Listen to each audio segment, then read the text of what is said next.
High বন্ধুরা, good afternoon. আজ দুপুরে আবার তোমাদের সাথে খাবার শেয়ার করছি। দেখো এখন ঘড়িতে বাজে 2:30। আমি দেখো আজ কি রান্না করেছি। প্রথমে এক গামলা ভাত, গরম গরম। এই দেখো এখানে একদম গরম গরম ভাত। এই গেল ভাত। আর একটা দারুণ জিনিস করেছি বন্ধুরা, দারুণ জিনিস। আমার তো হেবি ভালো লাগে, কার কার ভালো লাগে সেটাও কমেন্ট করে জানিও। আর ভালো লাগে অবশ্যই একটা লাইক শেয়ার করে দিও। এই দেখো কচুরলতি সর্ষে বাটা করেছি ছোট দেশি তেলাপিয়া মাছ দিয়ে। এই দেখো হাত দিয়ে তুলে দেখাচ্ছি তেলাপিয়া মাছটা। এই দেখো, দেখেছ? কচুরলতি দেশি তেলাপিয়া মাছ দিয়ে। এই তেলাপিয়া মাছ দিয়ে কচুরলতি একবার করে খেয়ে দেখো বন্ধুরা।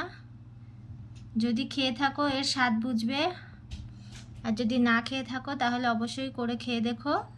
এটা আমি সর্ষে দিয়েছি, 4-5 কোয়া রসুন আছে, একটু রাঁধুনি আছে, কাঁচা লঙ্কা বাটা, এগুলো দিয়ে এই সর্ষে বাটা করেছি। এই গেল।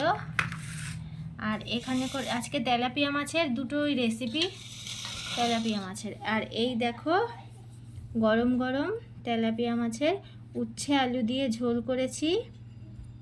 এই দেখো, এই যে উচ্ছে আলু দিয়ে ঝোল, কিন্তু এর মধ্যে আমি দিয়েছি জিরে বাটা।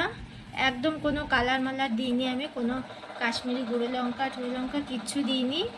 এখানে একদম কাঁচা লঙ্কা আজকে পাটায় বেটে করেছি, কাঁচা লঙ্কা, গোটা জিরে আর স্লাইট হাফ চামচ মতো সর্ষে একসাথে পেস্ট করে এই রান্নাটা করেছি আমি। এত সুন্দর হয়েছে বন্ধুরা, বলে বোঝাতে পারবো না। তো চলো, বেলা অনেক হয়ে যাচ্ছে, 3টে বাজতে গেল। ছেলে মেয়েদের খেতে দিই। আজকের এই রান্না তোমাদের কেমন লাগলো অবশ্যই একটা লাইক শেয়ার করে বুঝিয়ে দিও, কমেন্ট করো। আর আমার ফেসবুকের পেজটা বন্ধুরা ফলো দিও, ইউটিউব চ্যানেলটা গিয়ে সাবস্ক্রাইব করে দিও। তো চলো, তোমরাও সবাই লাঞ্চ করে নাও। সুস্থ থেকো, ভালো থেকো। রাখছি, টাটা।